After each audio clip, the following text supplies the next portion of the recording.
오늘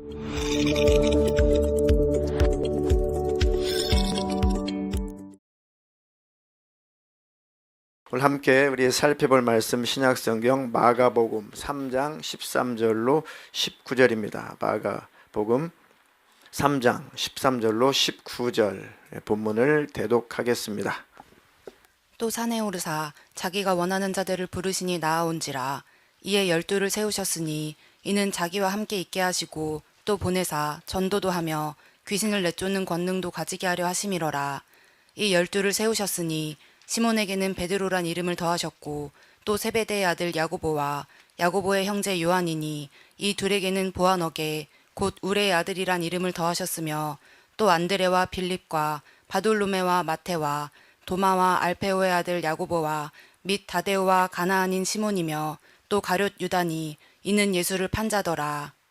아멘. 아멘. 예수를 판 자더라. 그 말씀은 영원히 이루어지지 않기를 축복합니다. 아멘. 네. 오늘 설교 제목 우리 두 번 같이 읽겠습니다. 시작. 우리를 제자로 부르신 목적. 우리를 제자로 부르신 목적. 우리를 제자로 부르신 목적이 뭘까요? 제자로 부르신 목적. 자녀로 부르신 목적. 또 제자로 부르신 목적. 또 우리 일꾼으로 부르신 목적, 그런 목적들이 사뭇 조금씩은 우리가 구분할 수가 있습니다. 오늘은 예수님께서 우리를 제자로 부르신 목적. 사람이 이 세상을 살면서 삶의 이유와 목적을 모른다면 배회하고 방황하게 됩니다. 처음에는 살아야 되니까 살죠. 벌어야 되니까 벌고, 아이들 가르쳐야 되니까 가르치고, 결혼해서 가정을 꾸리고 살아야 되니까 또 그렇게 가정을 꾸리고 살고, 승진해야 되니까 승진하고, 그렇게 뭔가 눈에 보이는 또 피부에 와닿는 그런 목표가 있을 때는 사람이 살만합니다. 그런데 문제는 뭐냐? 이제 살 만큼 살고, 나이가 들 만큼 들고, 가질 만큼 가졌고, 얻을 만큼 얻었고, 먹을 만큼 먹어봤고, 일을 할 만큼 하고, 뭔가 나름 인생에서 어느 정도 자기 위치에 올라왔을 때, 그때 사람들이 제일 공허하답니다. 이제는 무엇을 해서 살아야지. 근데 예수 있는 사람들은 전혀 그렇지 않대요. 천국이 있잖아. 나는 주님 영광 나타내며 살다가 주님 오시면은 들림 받으면 그만이고, 죽으면은 천국이고. 그러니까 우리 예수 믿는 사람들은 전혀 공허할 수가 없어요. 전혀 영적으로나 삶을 방황할 수 있는 시간이 없습니다. 예수 안 믿는 사람들은 인생 열심히 살다가 내가 왜 열심히 살지? 열심히 일하다가 내가 왜 열심히 이렇게 일하지? 하나님이 일하라고 하셨으니까 일한다. 왜 일하라고 하셨느냐? 먼저는 삶을 살아야 되니까 일을 해야 되고, 또 처자식을 잘 부양해야 되니까 일을 하고, 또 하나님 영광을 위해서, 하나님 나라를 위해서 또 쓰임 받아야 되니까 일을 해야 되고, 돈을 벌어야 되고. 그러니까 예수 믿는 사람들은 일을 해도 해야 되는 이유가 확실하니까 항상 행복할 수 있고 즐거울 수가 있어요. 예수 안 믿는 사람들은 어느 정도 목표를 달성하게 되면 이제 공허합니다. 결국은 다 가져봤다. 특히 다 가져본 사람일수록 자살률이 높답니다. 다 해본 사람일수록 자살률이 높아요. 더 이상 할 게 없어요. 더 이상 쾌락을 누릴 게 없어요. 그러니까 너무 이제 방황하는 겁니다. 인생이 뭐지? 집 밟을 만큼 질 밟고 최고의 높이에 올라왔어요. 이제 더 이상 집 밟을 사람도 없어요. 방황하는 거예요. 인생이 뭘까? 허전하죠. 공허하죠. 자살하는 겁니다. 그런 사람들이 자살하기가 더 쉽다는 겁니다. 자, 그리스도인들에게 목적이 없다면 어떻게 될까? 그리스도인들에게 목적이 없다면 마치 이 큰 이 망망대해를 표류하는 이 돛담배와 같을 것입니다. 망망대해 가면은 나침반도 없이 망망대해 이 돛담배가 표류해 보세요. 방향도 다 잊어버리죠. 방향이 있다고 해도 목적지가 없어요. 어디로 가야 될지 몰라요. 그래서 우리가 예수를 믿고 신앙생활 한다는 확실한 이유와 목적이 있다고 하는 것은 바로 우리에게 길을 알고 있다는 뜻입니다. 길을 알고 있나요? 근데 목적이 있는 그런 삶을 사는 것은 하나님 나라 천국을 향하여서 가는 바로 그 통로와 같아요. 목적이라는 것이. 천국에 분명히 나는 갈 거야. 천국까지 갈 거야. 그런데 그 천국까지 가는 길, 그 길이 예수를 믿는 그 목적입니다. 그 이유가 있어야 돼. 그런 삶을 살아야 됩니다. 그러니까 예수님 나를 제자로 부르신 목적이 뭐냐? 그 이유가 뭐냐? 그것을 알고 그 목적대로 사는 것이 천국으로 가는 그 길이라 이 말이에요. 천국 가야 돼. 근데 아무런 예수 믿는 이유도 없고 목적도 없어요. 천국만 가면 돼. 길이 없어요 지금. 어떻게 가는 거지? 어떻게 사는 거지? 왜 사는 것이? 왜 사는 것이지? 무엇을 위해서 사는 것이지? 난 어떻게 살면 되지? 그 방향이 없으면, 그 길이 없으면 아주 암담하죠. 그러니까 우리 예수님께서 오늘 성경을 통해서 우리에게 길을 제시해 주신 것입니다. 그 길을 확실히 아시고 그 길로만 가시기를 주님의 이름으로 축원합니다. 특별히 코로나19 사태를 횟수로 3년을 겪으면서 많은 교회들이 이제 배회하고 방황하고, 왜요? 하던 것들을 다 놓쳐버려요. 많이 놓쳤어요. 하던 일들을 안 해요. 그러니까 예배하고 찬양하고 기도하고 그 이상 뭔가 우리에게 길이 제시돼야 되는데 그 길이 잘 제시가 안 됐어요. 그 3년 동안. 그러니까 사실은 많이 골마버린 겁니다. 심령이 많이 무뎌지고, 그리고 많이 방향성을 많이 잊어버렸어요. 영적인 감각들이 많이 희미해지고 무뎌졌습니다. 그러니까 깨어나야 돼요. 코로나에 묻혀 있지 말고 깨어나야겠다. 내 심령아 깨어나라. 내 영혼아 찬양하라. 내 영혼아 송축하라. 아멘. 어떤 교수님 강의를 들어봤는데요. 그 유명한 그 박사님이 뭔가 이렇게 연구를 하시면서 기이한 것을 발견했대요. 이 전국에서 또 전 세계에서 이 학구파들 중에 탑을 유지하는 아이들, 1등하는 아이들, 이 수재들, 이들의 또 무슨 특별한 어떤 특징이 있을까? 그리고 사업을 일으켜서 잘 나가는 그런 CEO들의 그런 뭔가 남다른 특징이 있을까? 또 신기술을 개발하는 이 개발자들의 유난히도 그런 신기술을 가지고 개발을 잘하는 그런 아이디어가 번쩍거리는 이런 사람들의 독특한 그런 특징이 뭐가 있을까? 근데 특징 중에 하나가 뭐냐면 굉장히 사람들이 긍정적이고 이타적이래요. 그러니까 나를 위해서 그런 한계가 있대요. 근데 뭔가 내가 선한 영향력을 한번 미쳐봐야겠다. 내가 뭔가 좋은 일을 한번 해봐야겠다. 내가 뭔가 사회 이바지라고 공헌을 한번 해봐야겠다. 내가 다른 사람들에게 뭔가 유익한 존재가 되어봐야겠다 라고 이타적인 생각을, 그런 사고를 가지고 있더라는 겁니다. 근데 물론 머리가 좋고 공부를 잘하는데 그 이타적인 생각이 없는 사람은 그냥 나를 위해서 돈 벌기 위해서 출세를 위해서 하는 사람들은 탑으로 못 올라간대요. 근데 올라가는데 아주 아주 폭군이 된다는 거죠. 그러니까 머리가 좋은 사람들이 이타적인 마음이 없으면 올라가되 돈을 벌되 아주 다른 사람들을 괴롭힌다는 겁니다. 악한 자가 된다는 거예요. 그런데 마음이 선한 사람, 이타적인 사람, 그런 사람들은 항상 자기 자리를 유지하면서도 항상 아이디어가 번뜩인데, 그 지혜가 항상 넘쳐난대. 너무 넘쳐나서 탈이래. 자, 그 사람들의 특징이 뭐냐? 독특한 특징이 내가 무엇을 알고 있는지를 안대요. 내가 무엇을 알고 있는지 확실히 안 돼. 그거를 메타인지라고 한대요. 메타인지라고 하는데 내가 알고 있는 것, 내가 무엇을 알고 있는지 확실히 안다. 자, 이거를 신앙적으로 이거를 적용을 하게 되면 내가 예수를 경험한 것, 내가 예수를 알고 있다. 내가 예수를 어떻게 알고 있는지를 내 자신이 분명하게 하는 거예요. 나는 천국을 확실히 알아. 난 예수 믿는 것이 무엇인지 분명히 알아.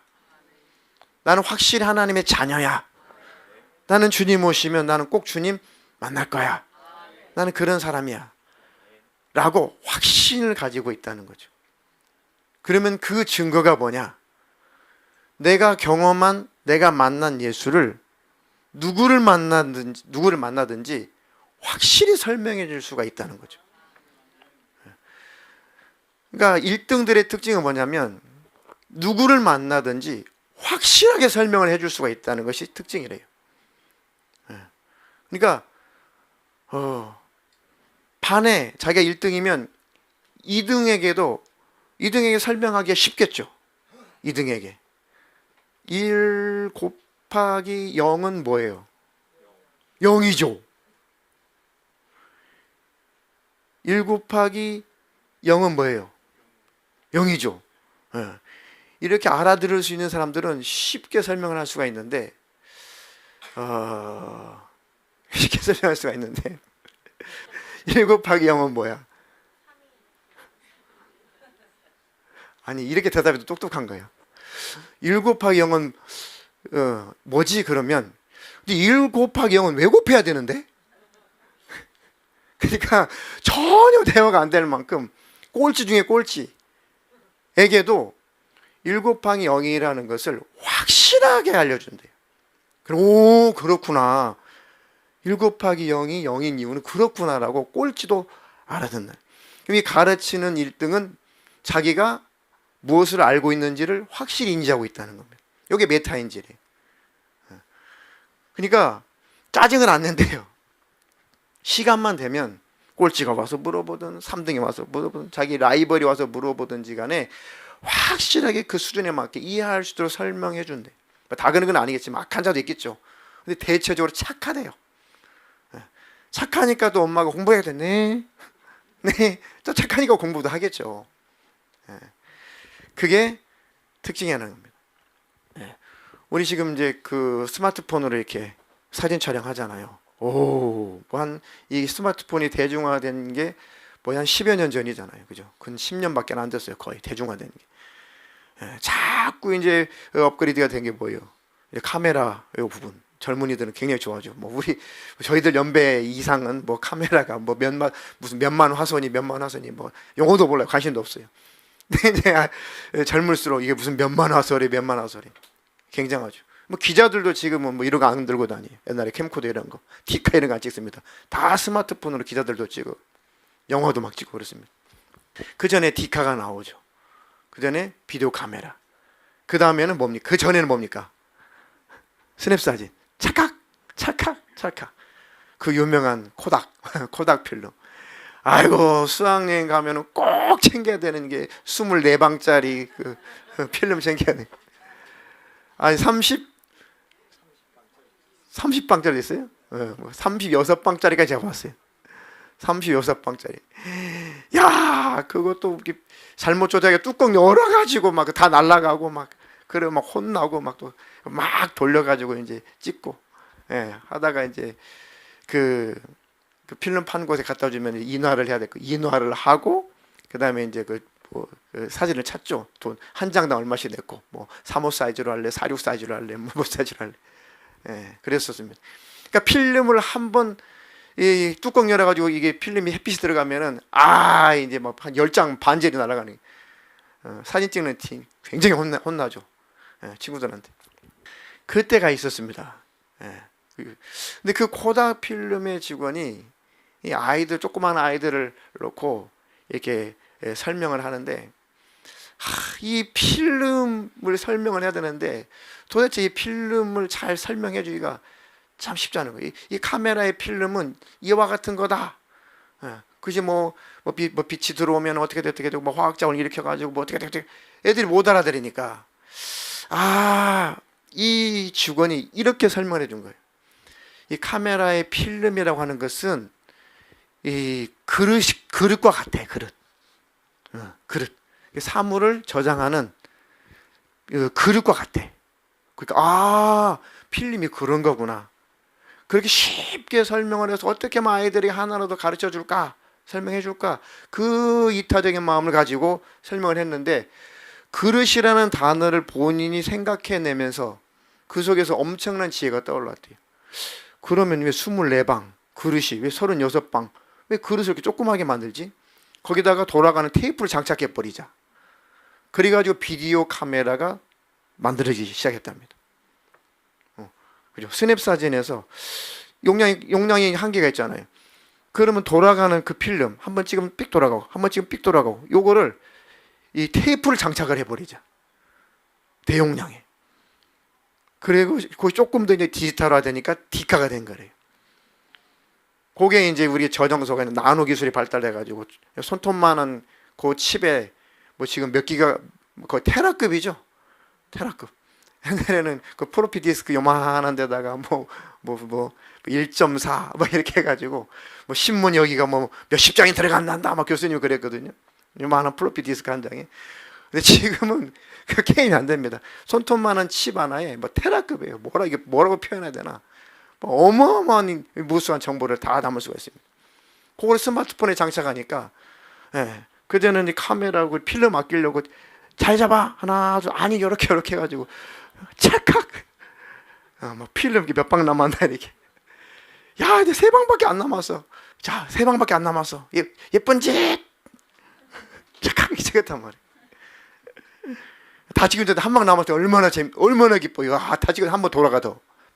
그런데 요즘 애들은 뭐 저장소가 거의 무제한이죠. 또 저장해서 비우면 되니까 그냥 사진 찍어주세요 그러면 안 찍어요. 찰칵 다 찍어요. 그리고 PC에다 저장해서 비우면 또 쓸 수가 있으니까. 그러니까 아주 지극히 작은 발상에서부터 시작되는 거예요. 누구나 다 생각할 수 있죠. 먼저 생각하는 사람 돈 버는 거예요. 특허라는 게 별거 아닙니다. 먼저 생각하면 돈 버는 겁니다. 그러니까 뭔가 이런 사람들의 특징은 이타적인, 뭔가 좀 쉽게 설명하고 알아듣게 설명하고 누군가를 위해서 삶을 살고 싶은, 예수 안 믿는 사람도 그렇다는 거예요. 그러니까 거기서 뭐가 떠올라요? 지혜가 떠오른다는 거예요. 하나님께서 일반적인 축복을 그렇게 주셨어요. 그러니까 남을 위해서, 이웃을 위해서 섬기고 사랑하고 베풀고 이타적으로 사는 사람들에게 이 땅에서 삶을 풍요롭게 살 수 있는 그 축복의 원리를 하나님께서 이미 우리에게 주신 겁니다. 인류에게 주신 거예요. 그러니까 예수 안 믿는 사람들도 그 일반적인 축복은 받을 수가 있는 거죠. 열심히 일하면 이 땅에서 잘 먹고 잘 사는 것은 할 수 있어요. 하나님 그런 원리로 만드셨으니까. 자, 예수를 믿고 구원받은 나. 그럼 나는 어떻게 살까? 어떻게 살까? 내가 예수를 믿고 참혹한 그 지옥의 멸망의 신세를 모면했으니까, 누군가도 나를 통해서 그 지옥의 신세를 모면하면 참 좋겠다. 내가 하나님의 은혜를 받아보니까 너무 좋더라. 하나님의 사랑을 경험해 보니까 너무 행복하더라. 근데 그 은혜와 사랑을 경험하지 못해서 늘 영적으로 배회하고 방황하는, 민노하면서 정말 예수를 만나지 못한 사람들에게 그 예수를 줘야겠다. 아니면 전혀 예수를 알지 못하는 그들에게 그 예수를 전해줘야겠다. 그들 예수를 만나게 해줘야겠다. 그들 나처럼 예수님 안에서 기쁘고 즐겁고 행복한 인생을 살게 해줘야겠다. 그리고 천국의 소망을 가지고 살게 해줘야겠다. 아멘. 그러면 그런 영적으로 이타적인 그런 마음속에 영적인 지혜가 떠오는데, 영적인 지혜. 어떻게 하면 저 사람에게 하나님의 사랑을 나타낼까? 어떻게 하면 저 사람에게 예수님의 복음을 전할 수 있을까? 어떻게 하면 저 도시성을 가진 사람을 구원할 수 있을까? 라고 막 영적으로 이타적인 그런 생각을 갖게 되면 성령의 지혜가 우리를 지배한답니다. 성령의 지혜가 우리를 장악해요. 그리고 우리가 하나님의 천국에 가는 그 목적지를 향해서 가야 될 길이 확 펴진대요. 영적으로 확 열린대요. 그 길이 보여서 즐겁게 그 길을 갈 수가 있다는 것이죠. 자, 예수님께서 우리를 제자로 부르신 그런 목적. 자, 우리를 예수님이 불러주셨다는 첫 번째 그 부르심의 그 영광이라고 하는 것을 한번 생각을 해봅시다. 예수님이 나를 불러주셨다. 예수님 나를 불러주셨다. 처음에는 제가 잘 실감이 안 날 때 이렇게 제가 바꿔봤어요.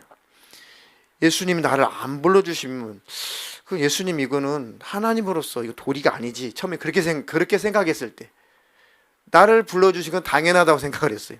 아니 하나님이 날 이 땅에 태어나게 하셨으면 당연히 구원하셔야지. 당연히 건져주셔야지. 당연히 천국에 데려가셔야지 라는 마인드를 가졌을 때는 별로 감사가 없었어요. 그런데 내가 나를 하나님이 불러줘야 되는 의무가 있냐? 죄값은 사망, 죄악으로 말미암아 지옥 갈 수밖에 없는 나. 굳이 하나님이 나를 건져 주셔야 되는 의무는 없어요. 책임은 없어요. 왜? 우리가 선택을 했으니까. 아담이 왜 하나님을 떠나기로 결정했고 하나님을 떠나면 지옥. 우리가 결정했기 때문에 하나님에는 아무런 잘못이 없어요. 하나님은 의무가 없어요. 그런데 하나님은 스스로 의무를 가졌어요. 스스로 책임을 가졌어요. 왜요? 사랑이시니까. 사랑이시니까 스스로 약속을 하시는 거예요. 아담아, 선악과 먹으면 정령 죽어. 정령 죽어. 죽음이 이미 도착을 했어요. 근데 네가 죽기 전에 내가 대신 죽어줄게. 친히 그분이 언약을 세웠어요. 그 언약대로, 그 약속대로 진짜 그분이 사람의 모습으로 오셔가지고 진짜 죽어버리셨어요. 우리 죽음의 값을 대신하셨어요. 죄값을 대신 짊어지셨어요. 멸망의 값을 대신 해결하셨습니다. 스스로가 그분이 짊어지신 거죠. 왜요? 사랑하니까. 그래서 이젠 우리가 그분이 나도 불러주신 은혜로 구원받은 거예요. 이해가 되세요? 예수님이 나도 불러주셨다. 그러니까 진짜로 은혜가 되더라고요. 주님이 나도 불러주시다니. 나를 안 불러주신다고 해서 주님께서 죄가 되는 것도 아니고, 그죠? 주님께 문제가 생기는 것도 아니. 주님의 영광이 사라지는 것도 아닙니다. 주님은 영원히 영광스러운 분이시. 우리가 영광을 돌려야만 영광스러운 분이시 아니라 워낙 영광스러우시니까 우리가 영광을 돌리는 것뿐이에요. 그 예수님 나도 불러주셨다. 대한민국 땅에 아직도 복음이 전해지지 않았다면, 아직까지도 21세기가 끝날 때까지 하나님께서 한국 땅의 한반도에 선교사를 보내는 것을 허락하시지 않았다면 하나님이 죄입니까? 하나님이 구원하 다른 나라로 먼저 보내 선교사, 저 한반도는 내가 나중에 때가 되면 보낼 거야 라고 아직까지 하나님이 선교사를 안 보냈다면 우리 죽으면 다 지옥이에요. 그래서 하나님 허물할 수가 있어요. 왜 우리나라는 복음을 일찍 안 전해져가지고 예수도 모르고 나는 지옥 가게 만듭니까? 라고 지옥에서 항의할 수 있어요? 없어요. 죄값은 사망입니다. 아담 이후에 우리는 멸망의 길로 갈 수밖에 없는 그런 죄 속에 파묻혀 있을 뿐이에요. 그런데 하나님이 불쌍히 여기셔서, 하나님이 긍휼히 여기셔서 약 120년 전, 130년 전에 하나님이 목숨을 걸고 선교하는 선교사를 파송하셔서 그 복음이 증거되고 많은 선교에 피를 흘려서 그 복음이 지금 우리에게까지 도착한 겁니다. 성령으로 말미암아 하나님이 우리에게도 복음을 주신 거예요. 그 복음이 나에게도 증거되도록 하나님이 허락하신 겁니다. 그런데 누구나 복음이 증거될 수 있도록, 누구에게든지 복음을 전할 수 있도록 하나님이 허락하셨어요. 나에게도 복음이 증거되도록 허락하셨어요. 아멘. 아직도 복음이 전해지지 않는 미전도 종족이 많아요. 우리가 매달 조금이지만은 마음을 전하는 마음으로 조금 전하지만 WPM이라는 그 선교단체는 저 아산에 있는데 전혀 예수의 복음이 여전히 전해지지 않는, 또 선교사가 파송되지 않은, 주로 그곳에만 이 선교사를 보내. 그리고 막 번역하기 바쁘죠. 문자가 없으니까. 언어는 있지만 말은 있지만 막 번역하기 바쁩니다. 지금도 그런 사역을 하는 곳이 여전히 있더라고요. 여러분 위에서 많이 기도해 주세요. 저 무슬림권 지역에, 저기 공산권에 지금도 목숨 걸고 복음 전하는 사람들이 많이 있습니다. 1년이면 수만 명씩 복음 전하는 것 때문에, 예수 믿는 것 때문에 여전히 수만 명의 순교자가 발생을 해요. 대한민국에 사니까 순교자가 없는 것 같지만 아니에요. 선교 소식을 들으면은 지금도 매일 죽어가요. 예수 믿는 것 때문에, 복음을 전하는 것 때문에 잔인하게 죽어갑니다. 지금도 잔인하게 죽어가요. 이렇게 하나님 그곳에 복음이 전해지도록 하나님 허락하셨기 때문에 복음에 들어가는 겁니다. 아멘. 이렇게 우리를 하나님께서 불러주셨다는 그 영광, 그리고 나를 하나님의 자녀 삼아주셨다는 영광, 하나님 나라 천국의 시민권을 부여하셨다는 영광. 주님 오시면 주님 만나는 신부로 나를 정하셨다는, 그렇게 삼아주셨다는 그 영광. 아멘. 주님 나를 불러주신 그 영광 감사합니다. 나를 불러주셨으니 항상 주님과 함께 내가 거하겠습니다. 주님과 동행하며 살겠습니다. 주님 기쁘신 뜻대로 살겠습니다.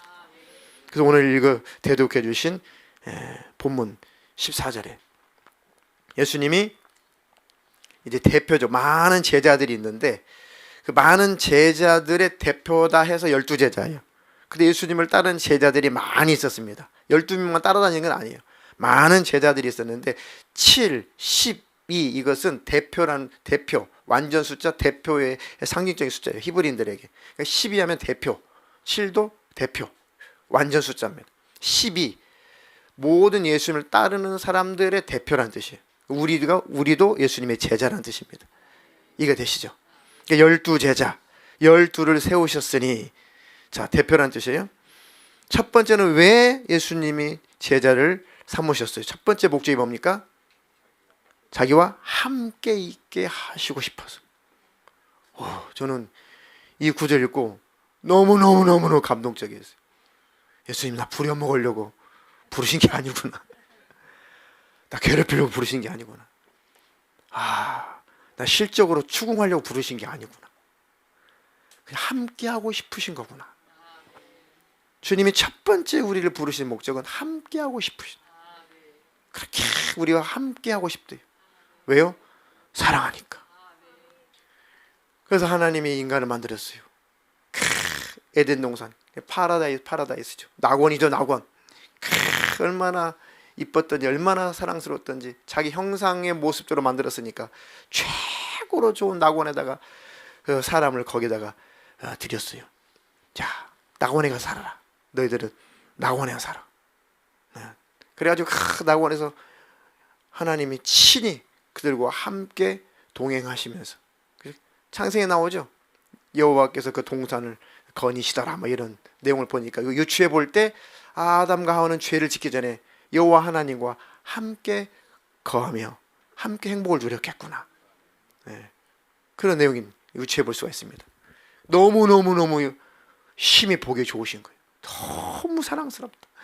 얼마나 사랑스러웠던지. 스바냐서에 뭐라고 기록되어 있다고요? 내가 너희를 바라보니까 기뻐하며 즐거이 노래를 부르며 내가 기쁨을 이기지는 못하겠다. 그게 하나님께서 우리를 바라보시는 시선입니다. 아멘. 그 하나님의 시선이 느껴지나요? 우리가 그 시선을 자꾸 죄 때문에 피해 다녀요. 나 죽일 거야. 나 멸망시킬 거야. 저주받을 거야. 나 무슨 문제가 생길 거야. 하나님 나 싫어할 거야. 그게 아담이 범죄한 다음에 숨어버린 거예요. 하나님은 그러지 않아요. 끝까지 사랑의 눈으로 아담을 쳐다보고 하와를 쳐다보고 쫓아다니면서 어디 있냐? 네가 어디 있냐? 네가 죄 때문에 나를 오해하고 있구나. 네 눈이 죄로 가려서 나를 곡해하고 있구나. 여전히 나는 사랑이다. 여전히 나는 너를 향한 사랑의 하나님이다. 아담은 어디 있느냐? 아이고 드디어 나 죽이려고 왔나 보다. 아니, 내가 너를 살리려고 부른 거야.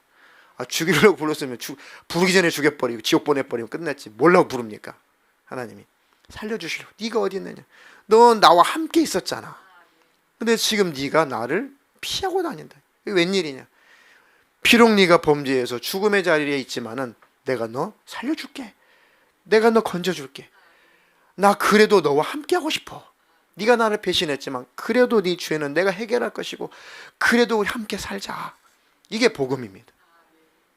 아멘. 그래서 우리와 인류는 빼고, 인류는 뭐 차차오라도 그 하나님이 각자 나와 함께 하시려고, 임마누엘 하시려고. 임마누엘은 무슨 뜻이라고요? 하나님 우리와 함께 계시다. 그 죄의 담을 다 흘어버리시려고, 죄악의 문제를 허시려고. 죄의 문제가 우리 스스로 해결이 안 되니까 약속하신 대로 사람의 모습으로 오셔가지고 대신 저주받고 능욕받고 욕먹고 갈대로 맞고 발길로 차이고 뺨을 맞고 가시멜가 쓰시고 아주 껍데기가 벗겨지고 십자가에 못 박히고 그 십자가에 들려서 수많은 시간 동안 고통 중에 운명하시고 피 흘려 죽으시고 우리를 살리셨다. 새 생명 주셨다. 우리 죄악의 문제를 해결하셨다. 아멘. 자, 마태복음 1장 21절로 23절입니다. 아들을 낳으리니 이름을 예수라 하라. 이는 그가 자기 백성을 그들의 죄에서 구원할 자이심이라 하니라. 이 모든 일이 된 것은 주께서 선지자로 하신 말씀을 이루려 하심이니 이르시되 보라 처녀가 잉태하여 아들을 낳을 것이요 그의 이름은 임마누엘이라 하리라 하셨으니 이를 번역한즉 하나님이 우리와 함께 계시다 함이라. 아멘. 임마누엘, 하나님 우리와 함께 계시다.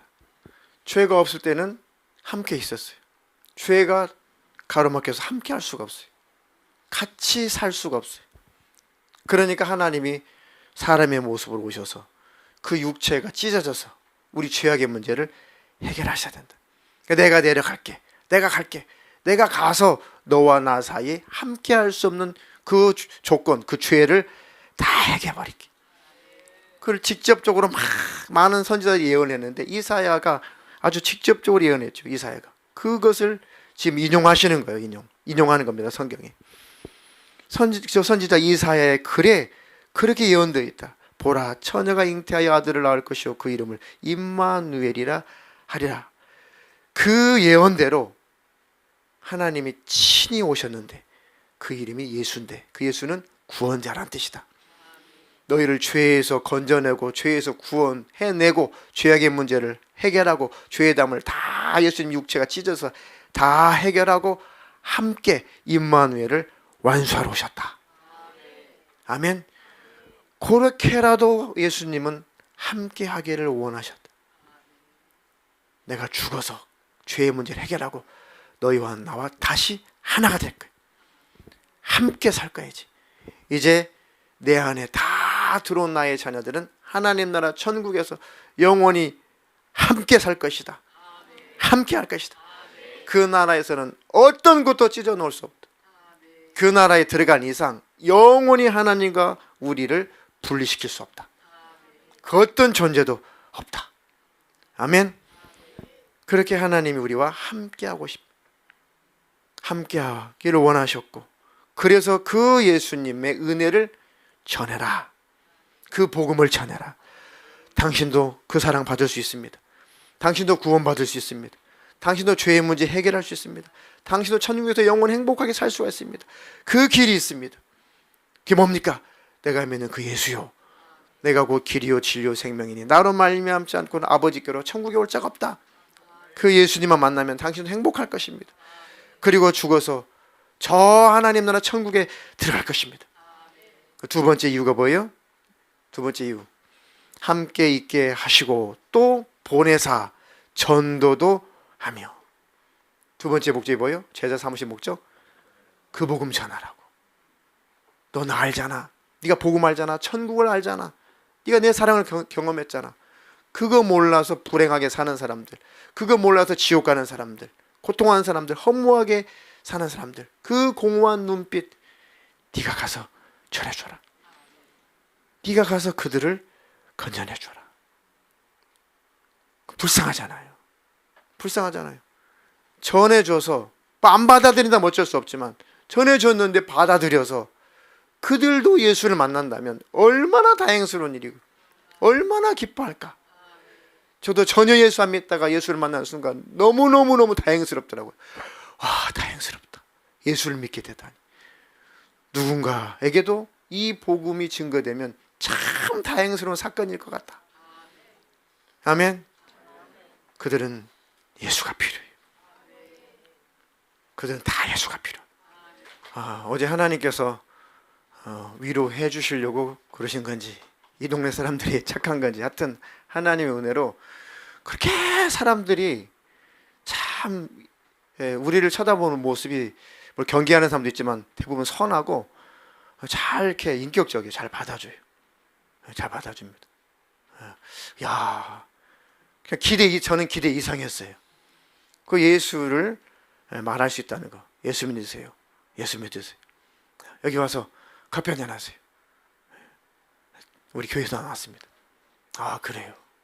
제 교회 안 다니는데요. 안 다녀도 드세요. 어떤 분은 다른 교회 다니는데요. 다른 교회 다녀도 드세요. 근데 우리 어떤 청년 하나가 어깨 쳐져 있어요. 너 왜 그래? 목사님, 현실은 냉혹하네요. 기대했던 것보다 현실은 참 냉혹하네요. 뭐가? 저는 전도 나오자마자 3명 등록시키려고 쉽게 생각했는데 쉽지 않네요. 아무야, 전도는 계산하는 게 아니야. 전도는 생각으로 하는 거 아니야. 가슴으로 하는 거야. 우린 실적을 쌓으려고 온 게 아니야. 우리 예수를 그냥 전하는 거야. 교회를 다니든 안 다니든 다른 교회를 다니든 일단 우리는 심어놓자. 열매는 하나님께서 거두실 것이다. 다른 교회 다니면 어떠냐? 또 예수 안 믿으면 어떠냐? 예수를 선포하는 것이 중요하다. 때가 되면 하나님 이룰 것이다.